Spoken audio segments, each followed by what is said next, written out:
Hello everyone, and today we are going to take a look at the GTX 1070 in 2021.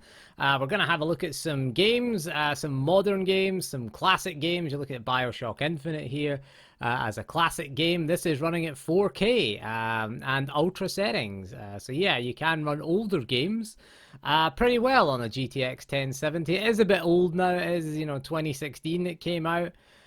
This is a game from 2013 that you're looking at here. So yeah, older games do run fine, but we're going to take a look at how modern games released in the past couple of years, run on the GTX 1070. Because GPUs are expensive at the moment, and they are difficult to get hold of modern GPUs. So is it still going to be viable?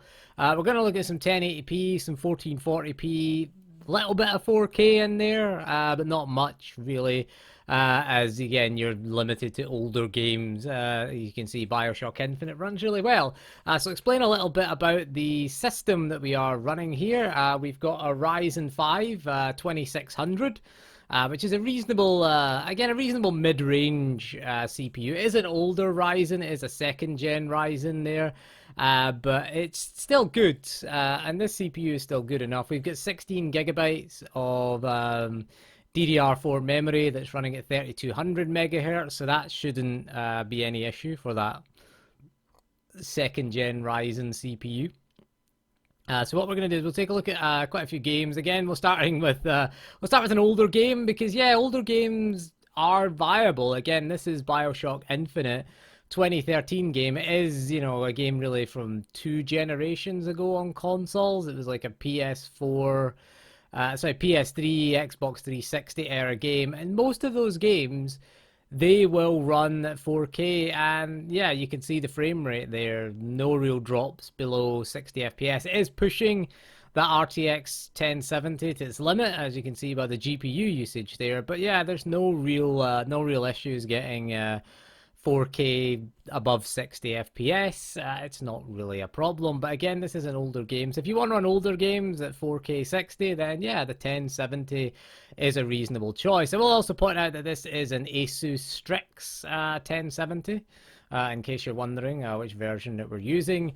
But there you go. So BioShock Infinite then, 4K 60, not really a problem. We'll move on to something a bit more modern. Right, so moving on to Resident Evil Village, and we are running this at 1440p. Ultra settings, no ray tracing, obviously, because we don't have the 1070 is just not an RTX card. It's not capable of ray tracing, and Resi Village does run fine here. In an indoor area, you can see you're getting above 100 FPS. It does dip below 60 in the more open areas. We're going fishing with a shotgun because the knife failed. Why not? But yeah, in the more open areas, it will dip below 60 FPS at ultra settings. So what I would recommend doing is I would recommend lowering the settings a little bit. Okay, so when you get to the more outdoor areas here, you will see the frame rate drop. I just loaded up a random save and just went around. You can see this area in particular does dip a little bit below. I mean, you can lower some of the settings to high. We are running everything maxed out. The other option that we've got for you, so we've got a bit of combat here. The frame rate goes back to 60. Dips a little bit down. The stutters have been fixed, we should point out, in the PC version, but this looks pretty good. One of the other options that you do have is that this game does support AMD's Fidelity Super Resolution, and FSR is available. It is compatible with the Pascal cards. AMD even demoed a GTX 1060. So what we're going to try now is we're going to run this area again, and we're going to turn it to 4K, and we're going to put FSR to ultra settings just to see what that does for us. Okay, so this is the same sequence running, and this is 4K with FSR ultra quality. And as you can see, it doesn't, the performance is a lot worse. Again, you could turn the settings down to get closer to the 60 FPS, or you could leave it at 1440p and put the FSR on. It's not bad. It's pretty close to 60 FPS for an older card. But yeah, I mean, FSR does kind of help it a little bit because it was 50 FPS, or it was higher, slightly higher at 1440p.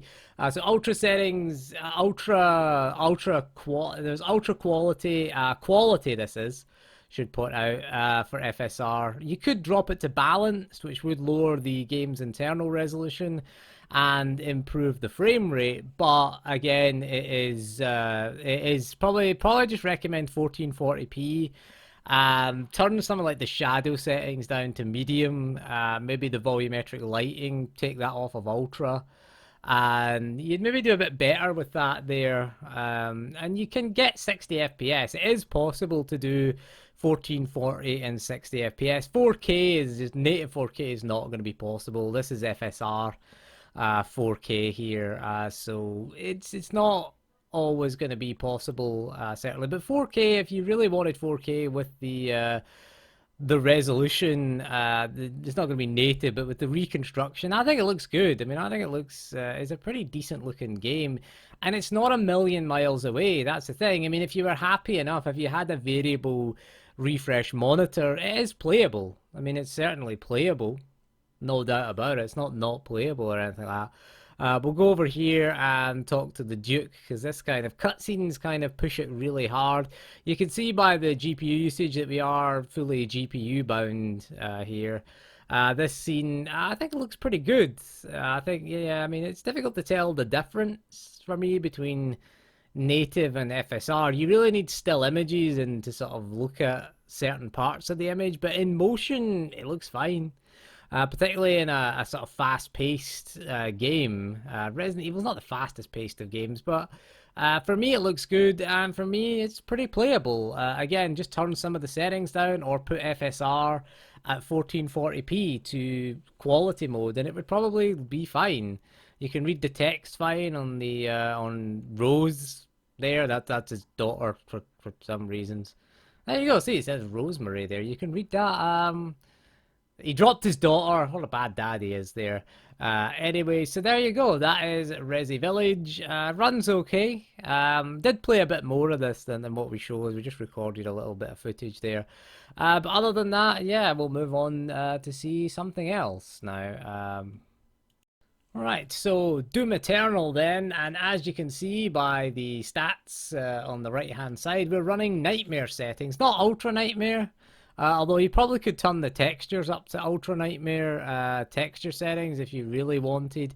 But on Nightmare settings at 1440p, we've added dynamic resolution scaling into this. DLSS obviously isn't available on this card, so you can forget about that. Dynamic resolution scaling with a 60 FPS target, and for the most part it holds up pretty well. It actually runs, I mean, later on in the game, the only thing about Doom Eternal is I downloaded the Game Pass version, so I couldn't import my save into this just because I had the Bethesda Store version on the other PC, but I just decided the Game Pass app was already installed, so I just downloaded the Windows Store version, which, if you want my advice, don't use the Windows Store. It's pretty terrible for these kind of games. I tried to download it, and then it's a big download. It's like a 78 gig download.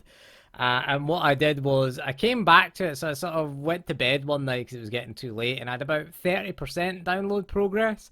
And I went back to it to download it the next day, and it decided to start again from scratch. So there you go. That's the Windows, or the Xbox app, should we say. Still the Windows Store version that you're getting there. But again, so I don't know if later in the game, the resolution will probably drop, as it dropped on the 2070 Super. We were doing 1440p. The target was 120 FPS, but it did maintain that 120 FPS, so it should maintain 60 most of the time. It will drop that resolution. You can see the resolution scale is all in green.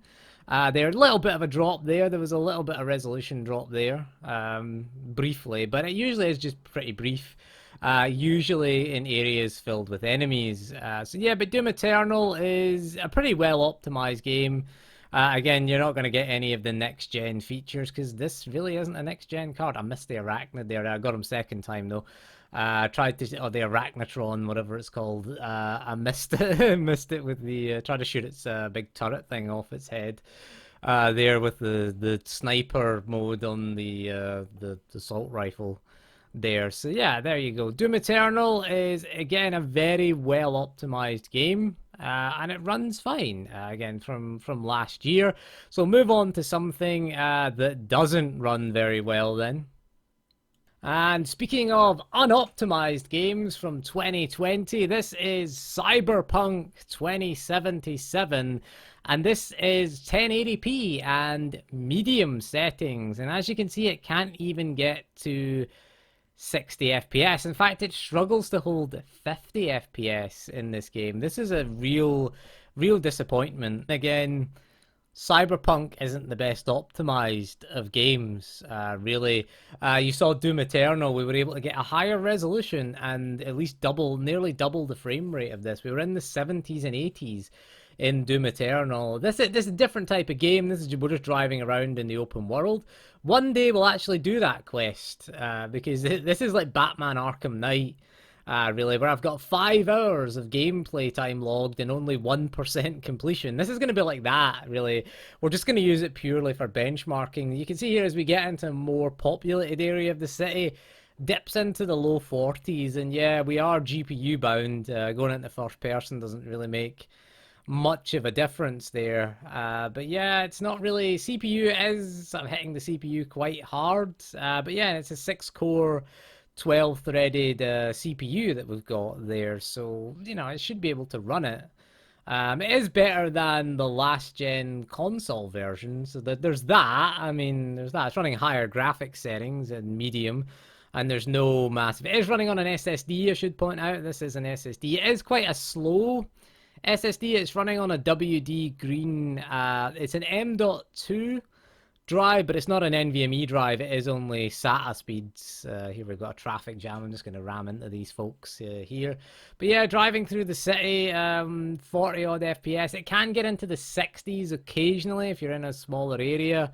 But other than that, there's really not great. 1440p, I did try. It was cinematic, to say the least. You know, very cinematic. 24 FPS was 1440p in medium settings. So, yeah, not really doable. You could maybe turn the settings up to high and accept a 30 FPS cap. Maybe we're dipping into the 30s now. There briefly we did, but yeah, this just isn't great in Cyberpunk. You really do need it.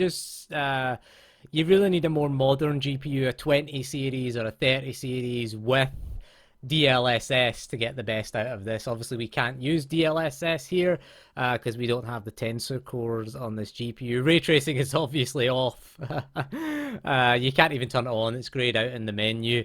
So some games will support like software ray tracing there. I can't drive with a mouse and keyboard though as well. I really can't. I can't drive with the WASD keys, unfortunately. But anyway, let's move on past Cyberpunk to more mediocrity then. And yes, we're checking out Outriders, and this is painful having to play Outriders again. So we're using the DX11 mode because the DX12 mode crashed several times. Yeah, so the DX11 mode's a lot more reliable. So DX12 might result in better performance. This is 1440p we're running as the base resolution, but I did drop the resolution by 15%, so it's 85% resolution scale of 1440p, and it kind of runs above 60. You see 60 and then dips to the 50s. It's not the best optimized of games. Maybe DX12 would give you better performance, but the game refused to start in DX12. It just gave me that Unreal Engine error. And yep, this is Outriders. I love just getting charged by enemies. Supposed to be a cover shooter, but I actually forgot this game came out. Ooh, there's a thing on the ground there. We best not run into that. I forgot this game came out. With all the effects going on, as you can see, it runs fine if you're just going about a village. I mean, you're going about like the villages. As soon as you get into combat, though, you can see dips down to the 30s and the 40s. 1080p might be the more sensible resolution to go for here, just because but again, it doesn't have dynamic resolution scaling like Doom Eternal. There's another dude at the side there. What's with guys always spawning at the side of you? Melee dudes there spawning at you. I can't remember what the button is for the melee attack. I think it's F. F to melee. Oh, luckily we're shooting stuff to heal here. I think we're gonna die. This is your experience of Outriders. It's not a great game, if I'm honest. I forgot this came out in 2021. Actually, I was trying to think of 2021 games. I was like, yeah, Resident Evil Village, there was that. Then I kind of like, was there anything else? I mean, there's a few console games. I'm trying to think of something that wasn't a remake or a remaster, because I know Mass Effect trilogy that came out. That was a remake though. But yeah, I forgot Outriders exists. I was like, oh, Outriders, that exists. So as you can see, when the screen fills with enemies, which it often does, see when there's a few enemies on screen, like there is here, there's only a couple of enemies here, it's fine. You know, it's above 60 FPS. It's not exactly playable. We're just doing this little side quest, which is kind of typical of Outriders, really. Most of it is the same. It is primarily a looter shooter. Is there more enemies there, or did I just throw that turret out for nothing? There may be more enemies here. So you can see here that when there's very few enemies on screen, the frame rate's fine. Like, the frame rate will stay above 60, and this is above 1080p that we're getting. So that's why I'm saying lower the resolution. Not really GPU bound. We're 89, 90. You know, it's not a very well optimized game, put it that way. Again, DX12 might be better for the Ryzen CPU because it can use more. The GPU can communicate with more of those cores and threads. That was it. There you go. F is the melee button. There you go. I froze him there. But anyway, let's get off of this mediocre crap then and move on to something a bit more decent then. Right, so Shadow of the Tomb Raider then. It is a bit of an older game, this, but it's still a very demanding game. And this is 1440p and normal settings. So this is matching the console settings, the Xbox One X and the PS4 Pro settings. So this is kind of matching their console settings. They did have a 4K mode that only ran at 30 FPS, and I think they had, or 1800p should we say, on consoles. But yeah, 1440p on the normal settings. It does get kind of close to 60 FPS, but you're in the 40s and the 50s. This is probably the worst section of the game here that you're looking at, in the benchmarker, should we say.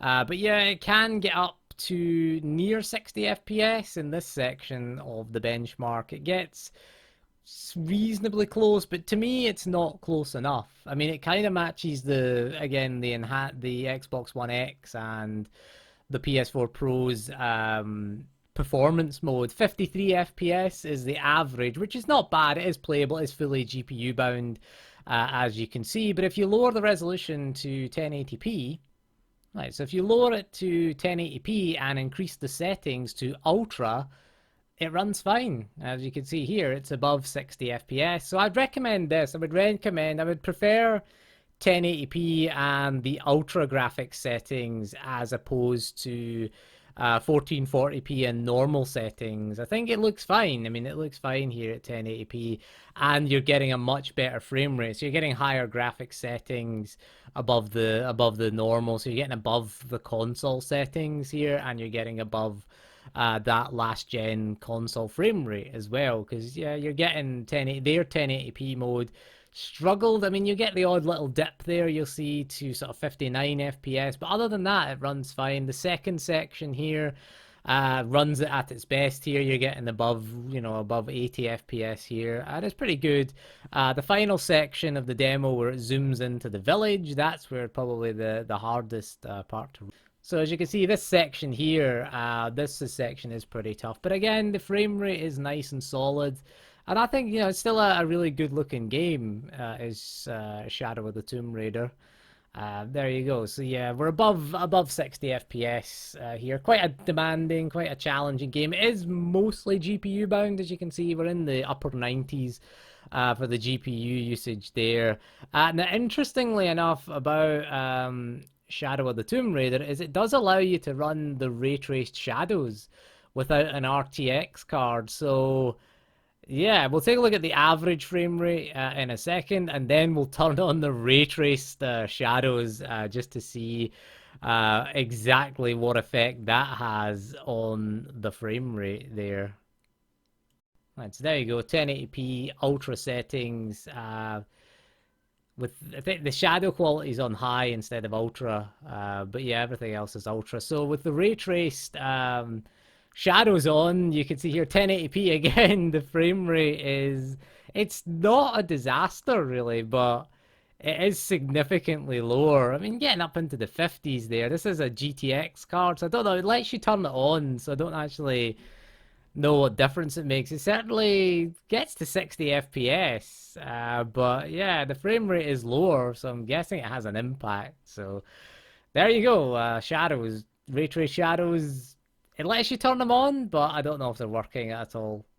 Right, let's move on to the newest game on this list. Yes, the just released Quake remaster. We did say we'd stay away from remaster, so this is Quake 1 running at 4K on a GTX 1070, and are we surprised that a game from 1996 runs at this frame rate?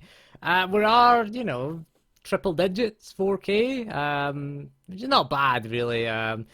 It's not really a surprise to be honest, but yeah, Quake is technically it's the newest game on this list. As it just released a few days ago, as we're uploading this. I thought I'd check it out. You do get this free if you get the update for free if you already have Quake on Steam. You can also get it on Game Pass if you want. So yeah, I mean it's worth revisiting Quake because it is a classic game. And again, as we saw with BioShock Infinite, yeah, Quake 1 runs perfectly well. There's not a lot really to say about it. It's a game again from 1996, and I don't know what you're expecting. 200 FPS now. Wow. There you go. We're in triple digit frame rates at 4K here. I got shot there by one of those dudes. I forgot to shoot the nuclear waste barrel there. I forgot to shoot that there. But anyway, it's it's not a bad looking game, and yeah, it should be playable on any hardware virtually. You don't need to run this at 4K, but we might as well try it. The GPU was hooked up to a 4K TV, so I thought, why not? Why not? Why not give this a go? An excellent modern Vulkan port of Quake. It has new levels in it, and again, it's available on Game Pass if you have Game Pass. It's also available on the PlayStation 5 and the Nintendo Switch, which is a bit weird because it is Bethesda published, who are owned by Microsoft. I mean, if you have Quake 1 on Steam, which I do, you just download the update, and it gives you the option to run the original or you can run the enhanced version. But yeah, the GTX 1070 has no real problems. Now it can't run the modern version of Quake 2. Quake 2 RTX, unfortunately, because it doesn't have ray tracing support on it in this GPU. And there's no software ray tracing on the Quake 2 RTX, but it can run the original Quake. So there you go, in case you were wondering there. So yeah, if you own a GTX 1070 in 2021, it's a very good card. It's a very, very good card in conclusion. 1440p, yeah, it's still not too bad. I forgot to press the other switch there. But anyway, yeah, it's a really good card for 1080p. It's fine. The 1060 is still a decent card for 1080p, so the 1070 is its bigger brother. It has 8 gigabytes of VRAM. I guess the modern equivalent of the 1070 would be the 1660 Ti, but they're selling for quite a lot of money right now. They're selling for nearly, in the UK, they're about £485, just because of the overinflated GPU market. So it might be worth seeking out a GTX 1070. I mean, you do get more VRAM. We've only got 2 secrets, though, which was a shame. That did. Oh, I thought I could leave that dude that throws the grenades at you distracted. Ah, he missed with his grenades. Oh, he's still up. Ah, he's throwing his grenade. He can't throw his grenades up the stair, that did. But yeah, I think, yeah, the 1070 is not a bad buy. If you can get one second hand for relatively cheap, then I would say get one because, it'll do, again, 1440 is a bit of a push. It depends how well optimized the game is. I think ultimately it just depends on the game's optimization there. But you can see here, this is pushing the 1070. It's GPU bound, which is interesting. The Quake is actually GPU bound at 4K. I mean, it's running over 100 FPS. It's running at nearly 200 briefly. But yeah, it's... Again, it's a pretty decent port here. Yeah, I would say if you're still doing 1080p gaming, 1440p gaming, and you were looking at buying a modern GPU, consider the 1070 because it's still capable at this rate. 5 years old, it is, but it's still good at least. I mean, next gen games, you saw Doom Eternal run fine at 1440p. You will get the odd badly optimized game there that won't run at that won't run very well.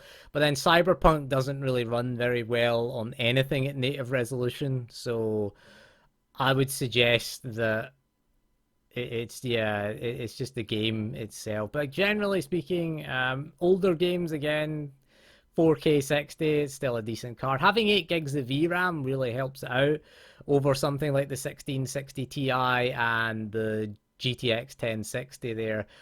Both are still available pretty cheap, but if you can pick up a second-hand one, pick it up for a reasonable amount of money.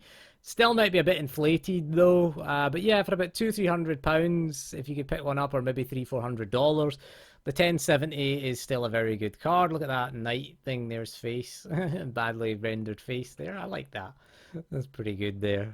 So yeah, I love Quake. Quake's amazing. I ended up sitting playing this for about 2 or 3 hours when I was just doing it to test it. Recorded like the first 3 levels, but we won't show you all of that. But anyway, that is all for this video. So thank you for joining me, and we'll see you again soon, and goodbye.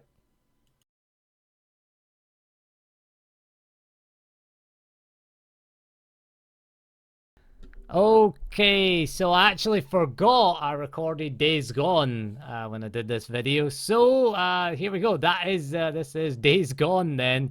1440p and high settings, and it runs pretty well, to be honest. It does get below 60 FPS when you're in a village, if you go to like a town or a village, but out in the open world it is mostly above 60 FPS. Again, 1440p and high settings. There is the very high settings which causes it to dip below 60 FPS. It runs in the 50s, so just go with high. I think texture quality is very high. But things like the lighting effects, it can't really do because it does beyond what the PS4 could do with its lighting effects. So that does tank the frame rate on the GTX 1070. There's just not the headroom there. But there you go. There is Days Gone. Again, another, technically a 2021 PC game. I think it was a 2019 PlayStation 4 game. So it's not really surprising that the fact that this is a PS4 game being ported to PC. I thought I'd try this because, again, it came out in 2021. So in case you're wondering, yeah, PS4 game. I missed that zombie there. Totally missed him there. So yeah, it runs fine. In the 60s there. Shot him in the arm. That's his Achilles heel. His Achilles elbow. That was it there. Shooting him in the arm. So there you go. Days Gone runs very well. Does use a lot of system RAM though. It does use a hell of a lot of system RAM. As you can see, over 10 gigabytes there. Can we refuel our bike with this? I don't know. But anyway, so that is all for this video. This is the true ending of the video. Thank you for staying to the end and looking over Days Gone, and we'll see you again soon, and goodbye.